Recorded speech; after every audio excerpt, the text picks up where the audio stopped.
Պուրիտանները, ամենօրյա ընթերցանություն, Թոմաս Մանտոն, օր օգոստոսի 8։ Որովհետև գրված է. Սուրբ եղեք, որ ես սուրբ եմ։ Առաջին Պետրոս 1:16 խոսք։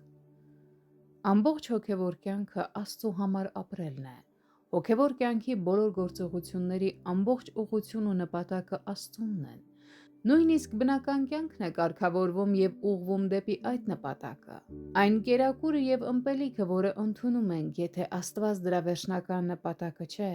ապա այն պարզապես կերակրի և ըմպելիքի ընծա է մեր սեփական ախորժակին և զոհ-մողոքին։ Առավել ևս, Աստծուն անմիջականորեն երկրպագելիս մեր ուշադրությունը պետք է առաջին հերթին ուղղված լինի Աստծուն, որովհետև այդ գործողությունների գլխավոր նպատակն ու ուղղությունը հենց Աստվածն է։ Մեր ամբողջ կյանքը պատկանում է Աստծուն, և մենք պետք է մեր ամբողջ կյանքը նվիրենք Նրան։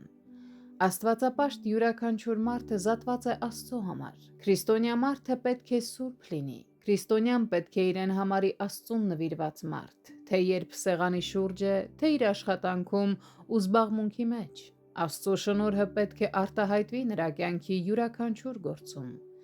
Իսկ ի՞նչ է նշանակում Աստծուն սուրբ համարել։ Մի բան սրբացվում է, երբ այն զատվում է, առանձնացվում է հատուկ նպատակի համար։ Նույնպես էլ Աստված սրբացվում է մեր կյանքում, երբ մենք ամբողջությամբ առանձնացնում և նվիրում ենք մեզ Նրան, երբ Նրան ենք տալիս սովորականից ավելի մեծ սեր, պատիվ և ակնածանք։ Ուստի աղոթքի ժամանակ առաջին հերթին պետք է Աստծուն դիմենք հենց Աստծո համար, ցանկանալով ճանաչել, պատվել և փառավորել Նրան, և անկասկած, այդպիսի խնդրանքով մենք մեծ հույս կարող ենք ունենալ, որ մեր աղոթքը կլսվի։